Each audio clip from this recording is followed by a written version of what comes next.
Natanggap na ng PPCRV ang mas detalyadong paliwanag ng COMELEC kaugnay ng mislabeling sa kanilang website.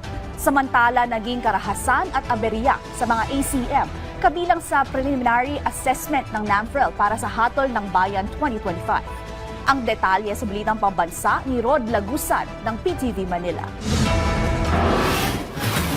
Matapos ang malalim na paliwanag ng COMELEC hinggil sa mislabel sa website nito, sinabi ng Parish Pastoral Council for Responsible Voting o PPCRV na case closed na ito.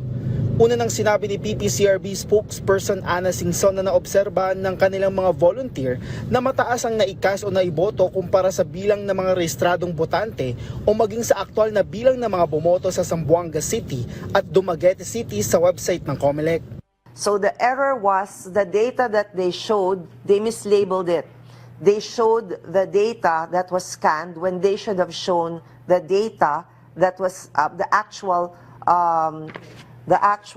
valid actual valid number of ballots. That is why if you're looking at scanned, it can scan ballots. It can really be more than the number of voters. Ayon kay Singson, ang scanned ballots ay tumutukoy sa mga balotang na-scan o ipinasok ng isang botante sa automated counting machine, habang ang valid ballot ay ang bilang ng mga balotang aktwal na nabilang. Sometimes, in fact, it came out a lot in the media, sometimes the machine will reject the ballot, right? So it was already scanned once, and then you put it in again, it's scanned again. So it's actually scanned twice for just one voter.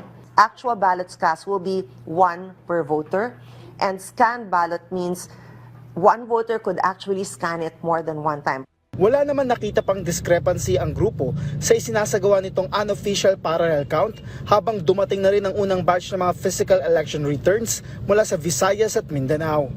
Samantala, sa preliminary assessment ng National Citizens Movement for Free Elections o NAMFREL, naitala ang mga insidente ng karahasan sa Lanao del Sur, gayon din sa Silay Negros Occidental at Dato Odin Sensuat sa Maguindanao del Norte. Gayon din ang mga aberya sa automated counting machine sa iba't ibang presinto sa buong bansa.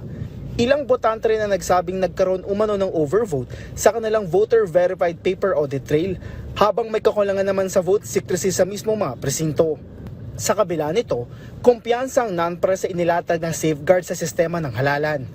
That there were enough safeguards to the system, including the conduct of local source code review, the opening up to observers, the testing, the end-to-end tests of the system, the various systems, even observing the trusted build. The trusted build is the conversion of the software so that they can install it in the various machines. So based on our observations, nothing unusual, there was nothing unusual that we observed. Sa uli, ayon sa PPCRB, ang 99.12% na transmission na natanggap sa transparency server ay ang pinakamataas mula na magsimula ang automated elections noong 2010.